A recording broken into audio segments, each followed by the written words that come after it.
Favorites, the podcast presented by Bet365. We are part of the Volume Podcast Network.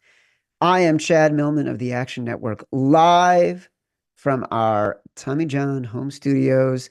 I'm joined, as always, by my co-host, my companion, my compadre, my BFF professional bettor, Simon Hunter. Hello, Simon. Chad, how was your birthday week, brother? Oh my God, dude. I got so lucky. I do a trip every year with friends, all my high school buddies and their wives. There's about 25 people that go. We've been going for 7 or 8 years. It's the highlight of my year. It is a phenomenal weekend, no kids. It is constant ball busting, laughing. It is truly a gift of a trip. And my birthday happened to be the weekend of this trip this year. So it was a weekend of love and laughter, a day of love and laughter, turning old. And it was fantastic, Simon. Just great. Well, so other of us were working, watching the combine. So I'm happy you had a good time. I was literally bored out of my mind. I always forget how much I love and hate the combine. It's cool at moments. Other moments are just like, what am I doing in my life? Why am I even watching this? Am I gaining anything from this? So yeah, another weekend of NFL combine gone. And yeah, already on to the next season, brother. Feels like that's the kickoff party. So into 2025 we go. I did get a nice text from you, which I loved. It was so kind of you to think of me on my birthday. Well, I was going to call, but God bless women, dude. I was out to dinner with a girl, and luckily I was with her the day before and told her I had texted you to make sure. So we're out to dinner. She goes, "Did you call your buddy Chad?" I go, "Holy shit." I almost reached out to him before the birthday and didn't hit him up on the birthday. So thank God for women. I'm a big fan of a preemptive birthday text. Like if I remember the day before, I'm like, oh shit, it's their birthday tomorrow. I'll send it the day before, be like, this counts as your birthday text. That's I'm fair. not sure it's going to enter the banks tomorrow. Speaking of NFL, Simon, today is our first off-season mailbag episode. We're going to answer questions submitted from listeners, as you would expect. So many of these questions are NFL related. So I'm glad you're thinking about it. I'm thinking about it. We've both put in futures bets into the app. I've already put in, I think, the Niners, and I put in the Packers. You put in the Rams? I did put the Rams in. Got it. Rams didn't come up when we had our last conversation for what they did. I liked the Rams. I said I just didn't bet them because the unknown of Stafford. Once I knew what was going to happen with Stafford, I was going to do it. And yeah, I mean, we can get into it, but it was definitely a weekend of rumors. I'll tell you that much, Chad. Like the whole Stafford to the Raiders. Yeah. I almost got caught in that one because I thought that was like legit gonna happen. He was basically like a done deal kind of thing. And then the last minute, the Rams came back and we're just like, we'll pay you. So yeah, glad I did not put the Raiders into the Action app because that's looking like a Sam Darnold kind of bet. So yeah, glad I avoided the Raiders Super Bowl futures bet. Well, look, if you had put in the Raiders, it could have been in our mailbag 2026 as your worst futures bet of 2025, No doubt. Which is one of the questions that we have today. As a reminder, the Favorites podcast is presented by Bet365. And now, new Bet365 customers get $150 in bonus bets when you bet $5. Sign up using promo code FAVORITES. Deposit $10, place a bet for $5 to get $150 in bonus bets. Those bonus bets can be used on spreads, totals, player props, futures, and more. Whatever the moment, it's never ordinary. Bet365 must be 21 or older and present in Arizona, Colorado, Indiana, Iowa, Louisiana, North Carolina, New Jersey, Ohio, Pennsylvania, Virginia, or 18 and older in Kentucky. Gambling problem? Call 1-800-GAMBLER or 1-800-BETS-OFF in Iowa. Terms, conditions, restrictions apply. Okay, before we get into the questions, don't forget, you can officially RSVP for our free favorites live show event in the greatest city in the world, Chicago, Illinois. This will be for the Elite Eight March Madness games on Saturday, March 29th at Joe's Bar on Weed Street, also known, more popularly known as Joe's on Weed in Chicago. Free event, free drinks, free live show. You must RSVP to reserve your spot. Follow the link in this episode's description. What are we doing there? We'll do an exclusive pregame Elite Eight betting show before tip with Stucky, Action Network OG Stucky, Jim Root, both of them on our Big Bets on Campus podcast. Jim Root, of course, one of the three-man weave members, one of the best college basketball analytics groups in the country. We're going to break down the games from a betting perspective. We'll do some trivia, giveaways. We should have another truckload of merch on hand. If those who were in Philly can recall, it was basically a moment in which Matt Mitchell created questions for people to bash me and then get free hoodies. So that sounds like it's going to be a good time. Some folks might have asked why Chicago. One of the biggest reasons is Bet365 is launching in the state of Illinois in the weeks ahead. Very exciting development for the fine folks of Illinois, my statehood brethren.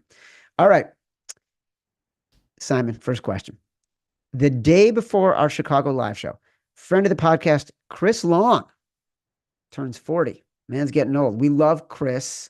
He retired after a stellar career as a defensive end, a fantastic career, multiple Super Bowls. He's hosted the Green Light podcast for many years now. Most importantly, Chris Long was and remains a physical beast. So the question is, if we froze my current physical condition in place, what age would Chris Long have to be for me in Chad Millman 25 years to confidently defeat him in a fight? What do you think the answer is?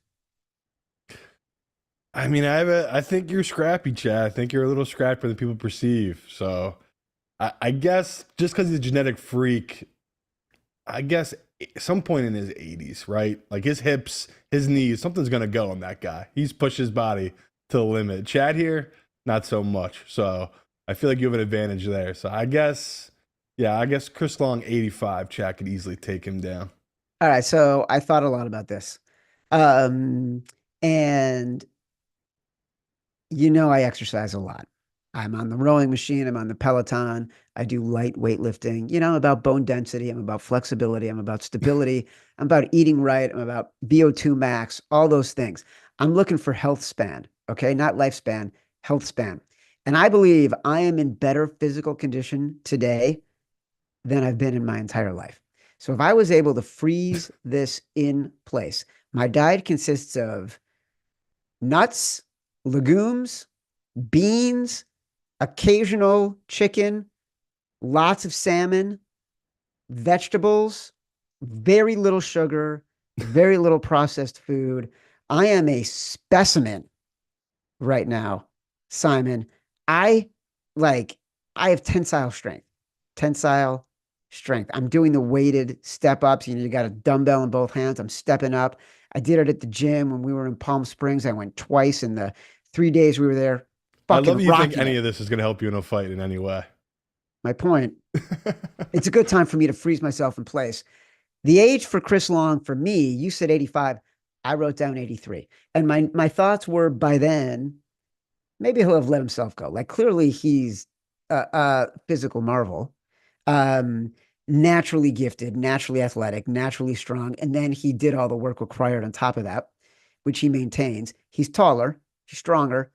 But I think by 83, maybe he's let himself go. I think some of the achiness from football, like he might not be able to move around. I'll be able to, maneuver, scurry, deflect. So I had it at 83. I said that's the only way you could beat him, because if he got his hands on you, it would, even at that age, old man strength. Like I was going to say, I've seen, like you were talking about you being in great shape. I've seen guys in peak physical fitness get dropped by senior citizens because it's all about technique and fighting. And Chris had the ultimate cheat code. He has a house full of freak brothers who I'm sure they fought a ton growing up. So yeah, we would both need Chris to be incredibly old to be able to take him down. You're right. The brother factor and sort of the muscle memory of being in that position. It's Yeah, not the same for me, given that I had a sister who was 7 years no, younger than I am. not at Uh, all. all right, we get a lot of questions about your model, namely, what are the most important inputs? So let's start with that question. Yeah, I always tell people like to start at the top. If you're trying to build a football model, the most important position, pretty basic, go to the quarterback. And then I think not enough people realize the next position on, fans think of the running backs, the wide receivers, those type of positions, right, Chen? We always talk about it's all about the D line, the O line. So for me, if you want to go D line over O line, no problem. I know plenty of people who value that higher than they do O line. I do put O line above D line, and then you can build out from there. So, yeah, for me, it really is all about the quarterback, the O lines, D lines, and then, I know plenty of people that factor in the coaching. And, the biggest adjustment this year, I mean, I know that's part of this question coming up. What's the, adjustments I'm making to the model? It's going to be, we talked about the fourth down success rate. Like, I can't overlook how important that was this past season, how much that changed football. Like we've never seen it go up like it did this past season. And that's something I really do need to factor into my model of, teams being more risk averse. And that is a big deal when we talk about, like we did this past year, about the favorites compared to the dogs, right? The better quarterbacks, even if they're not that much better of a team, if the quarterback is such an important position that if these teams have the trust to go for it on their fourth downs rather than a team that, like the Saints and Derek Carr, which me and Chad have zero faith on fourth down that this is going to be a completion. It is a big difference when you talk about betting. Like I'm more able to put money on it, a quarterback of a favorite that I believe in rather than a dog at this point with a quarterback I don't believe in, because these fourth down tendencies it's just different in the NFL than it was just say 4 years ago. Like this is really a new age type of thing we're dealing with here. So that's definitely something this offseason I'm going to dive way more into is the fourth down success rate. When you say quarterback, offensive line, defensive line, do you do anything with overall offensive power ratings, defensive power ratings? Like to me, I would start top down, offensive power rating, defensive power rating, and then like incorporate quarterback and then offensive line. But I feel like those two sides plus quarterback would end up being like 85% of what I was looking at. You could. What I use grading for, especially like Pro Football Focus, is like going to their grades about different players who I'm not keen in on, right? Like there's a couple guys that come in the league and you're not really sure about, and you're not paying attention to those teams, and they kind of pop on film.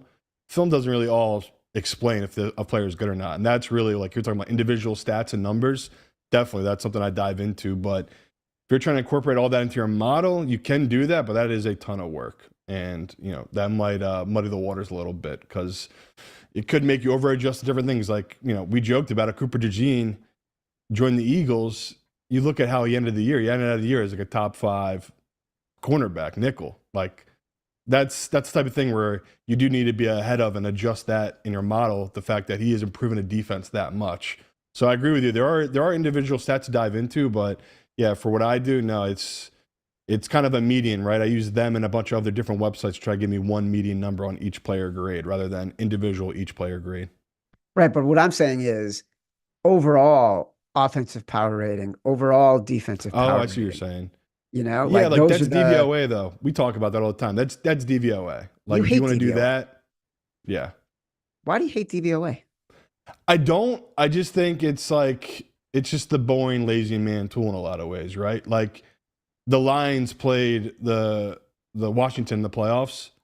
DVOA, they had a way better grade because they were better all season. Even if they adjust while the season goes along, DVO was going to favor big time the Lions team against that Washington team, where when you really break it down, their DVO is much closer because that Washington kept on improving throughout the season towards heading into the playoffs. Or on the flip side, the Lions were just dying. Like they were just slowly dying and there was nothing they could really do. So I do love DVA, but I explained to you, I just think it's a tool where some people just simply use that as their metric for every bet they make. I think that's way too risky and too basic to use like that. No, I don't think you can do that. You and I have talked about this for about the past month, been thinking really hard about modeling and what the inputs should be. And everyone I talk to, they don't use DVA exclusively, but they do use some form of offensive power rating, defensive power rating, quarterback rating. Um, Offensive line comes up less, defensive line comes up less.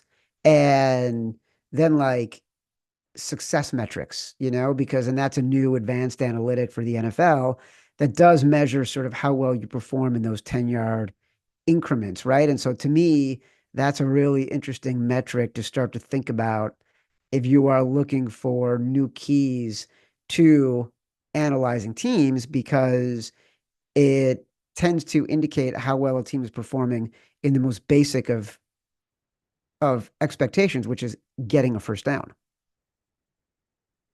Yeah, but like those numbers too that you're diving into there, that's also people looking for matchups they can take advantage of, right? So yeah, that makes total sense in my view. I like when you agree with me. Makes me happy. As I get older, Simon, just makes me feel like I'm getting smarter, but so are you because you're thinking on my level now as an old person. Looking back at last season, the worst futures bet you made. For me, it's easy. Like I saw this question and I didn't have to think hard at all. I bet on the Vikings to have the worst record in the NFL because I had so little faith in Sam Darnold. I thought the team needed to restock. I was not a fan of the signing of Andrew Van Ginkel and getting rid of Daniil Hunter. So I just thought this is a team that is going to start over. Little did I know Kevin O'Connell really was the genius that I thought he was. And Sam Darnold was going to have a brilliant year. So for me, that's the one. Yeah, I'll join you on that one. That was definitely our worst take, but it's why we love football, right? They were basically every one of those games were a play away pretty much from being 4-13. Like they had a ton of really good luck in one score games, and Sam Darnold played at an insane level that there is no one in the world that can say they knew that Sam Darnold was going to play at that level for that whole season. So they're going to be coming up a lot here if we're talking about worst things we did this past season, because it took me a minute to believe in this Vikings team. Like I was fighting them. Like we talked about, we were heavy on them being the worst team. Like my three worst teams were them, Tennessee, and New England. Nailed the other two, got absolutely slaughtered, obviously, on the Vikings. But we talk all the time. It's tough to know how these quarterbacks can perform in new situations and new teams. And Sam Darnold, totally played out of this world. Just like we've seen with Baker playing in Tampa. Like these guys get to these new teams, and if they have the right coach and the right talent around them, it's pretty incredible what they can do. But yeah, the Vikings clearly don't believe in him long term. They're letting him walk. What's interesting about the Bucks and Baker that has been really impressive, that bodes well, I think, for him, back-to-back years now with a new offensive coordinator Yeah. and did great both years from Canales to Liam Cohn. And now he's going to have to do it again. Uh, I would be less worried about it if I were a Bucks fan than I might have previously been, because he's proven what he's good at, that he's got moxie, the players get behind. And all of a sudden, I think that's a lot to build on versus, all right, here's another journeyman QB that we're not really sold on. I think that's going to be the problem with Darnold, is you're going to have to see if people really start to rally around him as he decide if he ends up going somewhere else, and if he can repeat the success the way Baker has done it. Simon, which individual game bet do you look back on and hate the most? I have a list of so many, and I've been trying to figure out which one I hate the most. You tell me what yours is. Mine's easy. It's week 2. I'm almost positive it was week 2. It was 49ers versus the Vikings. And it was like definitely one of these moments where like everyone thinks their shit don't stink. And I had a moment there where I was like, I thought I was smarter than a lot of guys who I respect in this business. They basically told me all week to bet my house on the Vikings versus the 49ers. I think the Vikings opened as a +6 dog or +6.5, and it got down to 4.5, 4 by kickoff. And whatever happened that Sunday morning, not only did I load up on the 49ers, I made you put them in the competition when we both knew. I literally said it to you, this is going to lose, but I need to bet it anyway. Like, I have no idea what I was going through at that time period. My head must have just spinning because normally 9 out of 10 times I would have been on the Vikings in that spot. Ultimate trap spot, undervalued team as a dog at home. And yeah, my hate for the Vikings was just too strong. Again, we all make mistakes, especially as a professional, but that was when I was just like, fuck, that was such an amateur bet. So that definitely haunted me this past season.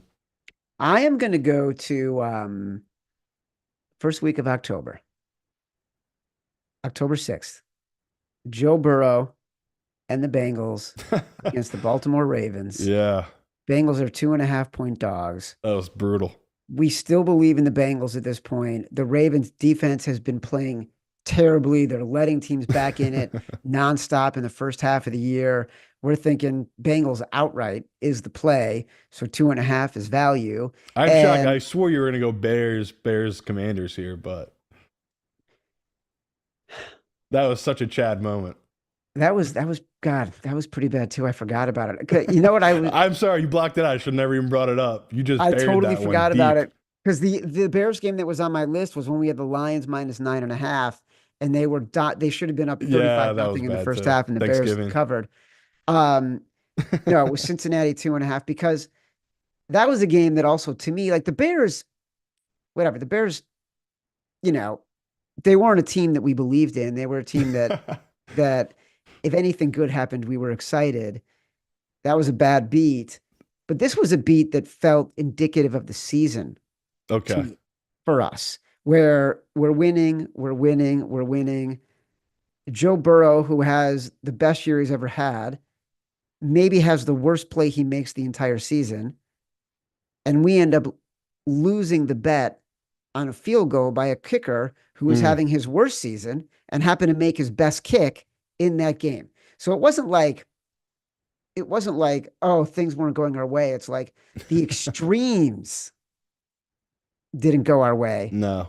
And that game was indicative of everything that went wrong for our season. They're brutal. You remember, the game I'm talking about. Oh, yeah. I remember them all, brother. I don't remember the wins, but I remember all the losses. Well, that's what makes this next question so hard. Like when I saw this question, I made a bunch of notes in the script, and I had 7 or 8 answers for this one, including any Tennessee boy to bet at any point in the season and any Carolina bet in the first half of the season, and basically any Jets bet all season, right? Because they were fucking us all year. The ones I liked, I basically had 3 games. A bet that I look back on, and it still makes me happy. I pinpointed Miami -5.5 at the Jets in early December, because Jeff Ulbrich is such a bad head coach and made such terrible decisions when it came to fourth downs and managing the clock. Even when Miami had no business covering a 6-point spread, they did it in overtime against the Jets, and it never felt like we were out of it. Yeah. And then Carolina covering a 6-point spread against Tampa first week of December also was a big one for me. Yeah, I would just say regular season, that's a big one for me. The Panthers over the Bucks, just because we loved them. We hammered them. We kept saying that was a great spot to take them. The Bucks were going one way. The Panthers were going another way. And yeah, that one was going for the full season. I would say I'd have to go to the playoffs. That Washington over the Lions game was just epic. It's why I love this show. Like, it was one of the rare times we really loved the dog. We talked about them nonstop, even game out the money line. And it's the best because you hear a ton of noise those types of weeks, right? Because there's only 4 games going on, especially Lions fans, right? They have every right to be really passionate about their team. And them and the Lions fans and the backers of that team were just nonstop that whole week. Like, anytime I'd say anything on social media, even if I didn't say shit, I was getting messages constantly how big of a fucking idiot I am. And just to see that fact that they rolled like they did in Washington, the fact that Jane Daniels played a perfect game. Their defense had the 3 picks, the pick 6, or 4 interceptions, 3 off Goff, but all of it just lined up, and it was just, obviously the Eagle games as a fan, those were the most fun games to watch. It's just a straight better. That Washington game was so much fun to watch because of the build up to it and the fact that it just kept going their way throughout the game, right? It was a nice slow burn of just dominating that Detroit team, because it was, I mean, people forget it was back and forth. Detroit was running for like 200 yards. They could do whatever they want. And then all of a sudden that pick six happened and it just flipped that entire game. So, Yeah. yeah, that was a really fun memory, that Washington Lions game. Here's another question, Simon. So many of our listeners are pondering, but are afraid to ask. Luckily, using my incredible powers of discernment, I am channeling that question right now. These listeners, they are uncomfortable in their daily lives. They lack the confidence to achieve greatness. What, they ask us, can they do? How can they transform their lives for the better? What tools do they lack? Well, I've got good news, listeners. Everything you need is just a click away, one click to TommyJohn.com/favorites to transport you to a world of comfort, confidence, and transformative change. That's because our beloved sponsor, Tommy John, offers flexible, breathable, high performance comfort of top quality underwear and casual essentials, delivering the confidence you need to unleash your fullest potential. And with a special sale for our listeners ascending to a higher plane of existence, just got even easier. Simon, why will you be wearing more Tommy John in 2025? Because comfort is king. Right now, you can shop TommyJohn.com/favorites and get 25% off your first order. Save 25% at TommyJohn.com/favorites. That's TommyJohn.com/favorites. Okay. This is going to be the 8th NFL season since PASPA, the Professional Amateur Sports Protection Act, was repealed in May of 2018. What are some of the biggest changes you've seen, Simon, in NFL betting markets since, or what are some of the biggest differences between years prior to legalization and today? That could be teaser pricing, market choices, sharper lines, availability to information, scrutiny, you name it. Oh, it's tough, brother, because I hate being negative, more in the off season, but I would say people that bitch and moan about the good old days, they're kind of right in this instance. Everything's just worse. Everything is just absolutely worse in this field. But I think it's always darkest before the dawn, my friend, and things will get turned around in the future. I just think we're in a weird, very weird time period right now when it comes to sports betting values. I mean, some books legit give out. I mean, Chad knows they give out a -120 on a side and a -120 on the other side.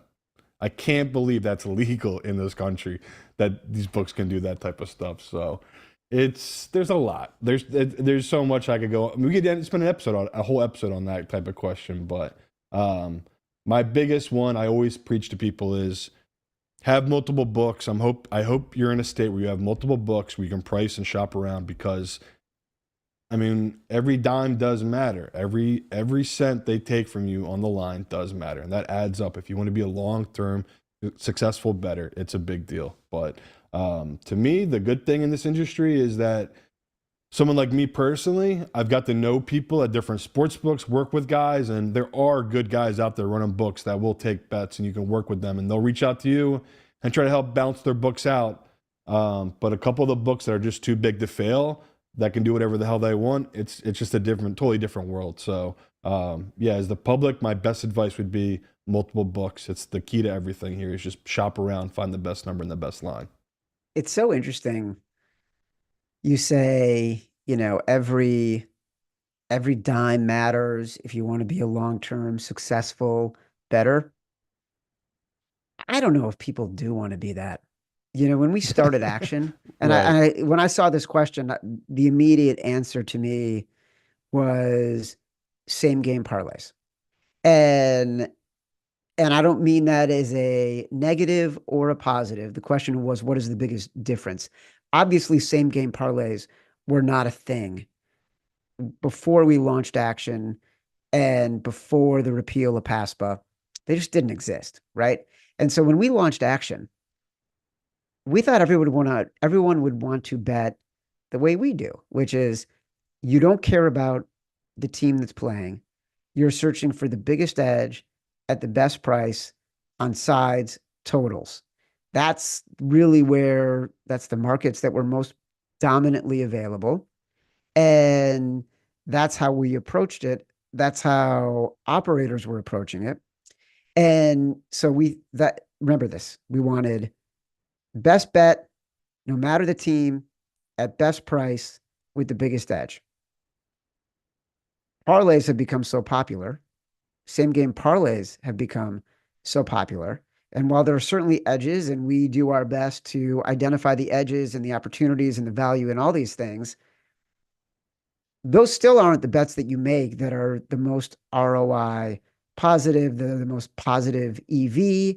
And so it turns out people kind of just want the worst bets on their favorite team that's going to make them the most money in the shortest amount of time. And so to me, that's kind of the biggest difference is the advent of these parlay markets.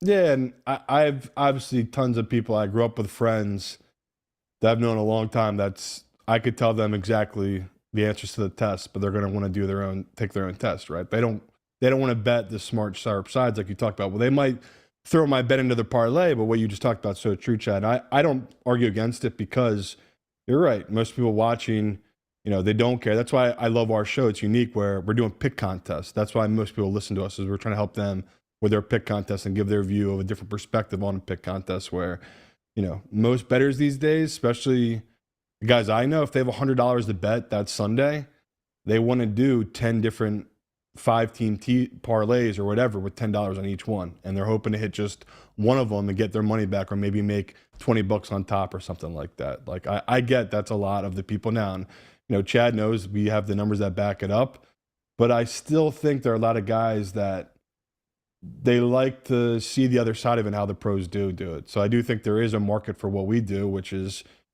pick games straight up, which is, we talk all the time. It's hard as shit. You want to go make easy money? Go bet player props, right? That's an easy market. That's a small market. And, if you don't need to get big money down, you can bet player markets. But if you want to make real money long term, like Chad just talked about, you got to bet it straight. It's the only way. These guys online posting their 5-team parlays, making $1 million every week. Only suckers fall for that. Anyone that's in this long enough knows that that's not long-term winning. These guys are betting both sides. They're messing with you. It's not real. It's fake tickets. So, yeah, it's tough out there. Like people want me to call people out all the time, and it's just like it's a waste. People need to learn. Like everyone's gone through it. Everyone's been a sucker online at some point. Either paying picks to someone that's a fraud or thinking this guy who's winning these parlays all week is going to keep hitting them for the rest of the year, where it's like, no, that was the 1 week this year it's going to hit. So Chad's right. It's a weird way the sports betting world is gone, but I saw it coming a mile away. Everyone views sports betting as a get rich quick scheme, and it's just that's the biggest lie they're being sold. It just simply is not. Well, I never saw it coming. I'll be honest. Like No. I feel like I've been pretty prescient about this business and where it was going. Yeah. And I thought like I thought player props would become much, much bigger, and they have. And I'm a fan of them. And I think that the transition from fantasy to daily fantasy and the ability to project player performance has been wondrous and fascinating to watch. I did not see sort of the parlay market becoming the lottery ticket that it has become. It's fascinating to see it. And, we covered as best we can, but to me, that's the biggest difference in sort of pre-PASPA and post-PASPA is, you're less, you're more cynical than I am. So I didn't think people would want to get rich quick in sports betting because it seems impossible to do it. I figured people would want to just be good at this because they're enjoying it for watching the sports and they want to make a little bit of money and feel connected and be the smartest person in the room. All the things that interest me in it. So yeah, the SGPs were a surprise for sure. That's fair. Change can happen quickly in the NFL. As of today, Simon, what NFL team would you least like to be a fan of because their status, their future, their hopes feels most hopeless? I mean, it's hard because that's why we love football, right? Is that your team can be changed in one draft, right? We saw that with Washington. I mean, hell, saw that with Houston as well. Like you get the quarterback in there, a couple other pieces fall into place, you can change your organization, and that's what so special about football. But some organizations cannot get it right. Does not matter what they do, even if they get the guy, they let the guy either the coach or whoever they let him out of the building. So for me, the team I don't know what the hell they're going to do going forward. It's the Saints. I really don't know what the Saints are going to do and what their game plan is. Um, you know, maybe they found their head coach, maybe they found their guy, and he can, show some things this year, and then next year maybe they get their quarterback or whatever. It's just when I really dive into their numbers and their team and how bad they've done in drafts, money management, all of it, I feel like it's about to be 10, 15, 20 years of just the dark ages right now for the Saints. So they're definitely my number one. I had them on my list. They were the first team I thought of as well. And then I added on my list Browns, Titans, and Raiders. Saints, for all the reasons you mentioned. I think that the cupboard is kind of bare. They've got huge cap management issues. They have not historically drafted that well. Browns, they've got the Deshaun albatross. They've got ownership that I just don't think is very good, all that savvy, reputationally not known as the sharpest knives in the drawer in the NFL community. Now their best player in a generation in Myles Garrett wants out because he sees how bad things are. They have no real hope at quarterback right now unless they can get, turn Cam Ward into something brilliant, but the grades on him are not can't miss prospect. Um, the Titans, because I think there's a lot of the issues, like they're drafting number one at a time where there isn't a can't miss prospect in a position that can really change the game. And the Raiders, not great ownership, totally bare cupboard, uh, just complete, utter mismanagement from every level over the past 10 years. I would not want to be a fan of that team. All fair. Want to make extra money daily from your sports betting? Simon knows I'm always trying to find ways to take sports betting to the next level. That's why I'm excited to tell you about Edge Boost, the financial platform that pays you cash back to wager. Edge Boost is an online bank account that pays you for every deposit. With the Edge Boost Visa debit card, you receive up to 0.5% cash back on all your sportsbook, daily fantasy, site, and casino transactions. That's free money back in your pocket for doing what you're already doing. It's a no-brainer. Plus, your Edge Boost debit card starts with a $250,000 daily limit and will never be declined for gambling activity. They've got built-in tools to help you stay responsible, and there are absolutely no hidden fees or minimum required balances. So stop leaving money on the table. Visit edgeboost.bet to sign up. If you use promo code favorites and deposit $25, you'll receive a $25 deposit match plus tier 2 status for faster bank deposits and more cash back. That's edgeboost.bet, promo code favorites. All right, Simon, last two questions. We cannot leave the show as members of football covering media without asking this question. Is Aaron Rodgers relevant as a player? Ooh, I mean, it's tough. I would say if I'm a terrible team that has no option at quarterback, or I want to sit a guy for a year, I'd bring him in. Why not? He did get better as the season went along. I know that's not saying much to a lot of people, but it's such an ugly, gross position, Chad. I mean, we've seen it. I mean, there's just some teams that just have nothing at the position. So, yeah, would I rather have him than, the 30th or, Marcus Mariota, who I love Marcus Mariota as a backup, but you don't want him as one of the 32 starting quarterbacks. So, Yeah, do I think Rodgers still has a place in this league? Sure, but it's just hard because we're so used to him being great, and a lot of people don't like him because of his off field antics and what he says off field. But just strictly on field, I guess I'd still take him. Like it's just, if you have nothing at the position, I'd give him a job just because he does have these moments of brilliance and he does know how to command an offense. But yeah, it's just sad times. We know. I mean, this might be it for him this year as a starter in this league. I think he's irrelevant as a player. I think if you don't have an offensive line that is perfect with him as your quarterback, you're destined to be disappointed. I think if you don't have uber talented receivers who can read his mind, you're destined to be disappointed. I think he will come in and change the chemistry of your franchise in a way that you can't expect or understand until he's in the building. I think the only reason he's relevant is because people still like to talk to him and talk about him because he's always going to give an interesting answer. He's always going to give an answer where he is kind of smirking, kind of thinking he's the smartest guy in the room, kind of think he's getting one over on you. And for those reasons alone, you're going to want to talk about the guy.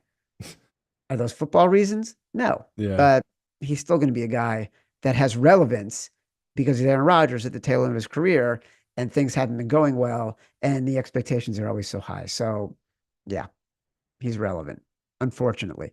Last question. Last question. We started the show talking about inputs for models, offensive line, defensive line, quarterback. What is your least relevant position? In football, Yeah. sheesh, man, they're all tough. I thought about this a lot. I had two answers. Yeah, I would say. I guess it is because it's kind of gone extinct. Would be the fullback. That Um, was my answer. that's a good one. I would say fullback's a good one. I'm trying to think is like I like to make fun of kickers and punters, but they're crazy important. Like they're Yes. crazy important to the team. Um, if I had to put one down, though, I would say you could win a game of all the positions that have the worst player in the entire field. You could win a game if your slot corner, I guess, is just absolutely terrible. Like if there's one position you could get away with on the field, because everyone else, like if your linebacker's awful, if there's a guy in the line that's just the worst player on the team, safety, cornerback. Yeah, I think nickel is the only place you get away with having just an absolute horror because maybe you can just double that guy, and yeah, that's really tough though. That's tough. Worst, least important position on the field is really tough. Well, I think the least important position has to be the position that is basically no longer in existence. That's How fair. many fullbacks can you name, right? There's like three fullbacks, and two of them, one of them plays for the Ravens, and one of them plays for the Chargers, and one of them plays for the Chiefs. And the fullbacks for the Ravens and the Chargers end up just being guys that the Harbaughs like to play both ways. And so I think that's got to be the least relevant because they don't even have to be on the field. Their impact is so minimal. I thought punter or kicker for less than half a second because anybody knows kickers forget about how important they are. Punters, you have two bad punts in a game, it could fuck you. It could change the entire tenor of the game. Yeah, brutal. We're going to do another mailbag. I didn't get to all the questions today. We are going to do another mailbag because they come flying in. So we want to get to as many as we can. As a reminder, the Favorites podcast is presented by Bet365. And now new Bet365 customers get $150 in bonus bets when you bet $5. Sign up using promo code favorites. Deposit $10. Place a bet for $5 to get $150 in bonus bets. Those bonus bets can be used on spreads, totals, player props, futures, and more. Whatever the moment, it's never ordinary at Bet365. Must be 21 or older and present in Arizona, Colorado, Indiana, Iowa, Louisiana, North Carolina, New Jersey, Ohio, Pennsylvania, Virginia, or 18 and older in Kentucky. Gambling problem? Call 1-800-GAMBLER or 1-800-BETS-OFF in Iowa. Terms, conditions, restrictions apply. Don't forget, sign up for the Favorites live event. You got RSVP. Joe's on Weed in Chicago, March 29th. Elite Eight Saturday. I'm going to be there. Simon's going to be there. Stucky's going to be there. Jim Root from Three Man Weave and the Big Bets on Campus podcast is going to be there. We'll do an exclusive show talking about the games that day, plus some hangouts. Those are great events. Joe's on Weed in Chicago. RSVP in the link in the episode description. Simon and I will return with our next episode of The Favorites on the Action Network YouTube page Thursday, 11 a.m. Eastern, with special guest Field Yates talking NFL. Download us from Spotify, Apple Pods, wherever you get your pods. Rate, review, subscribe. Leave us 5 stars. Say whatever you want. Feedback is a gift. Until next time, love you.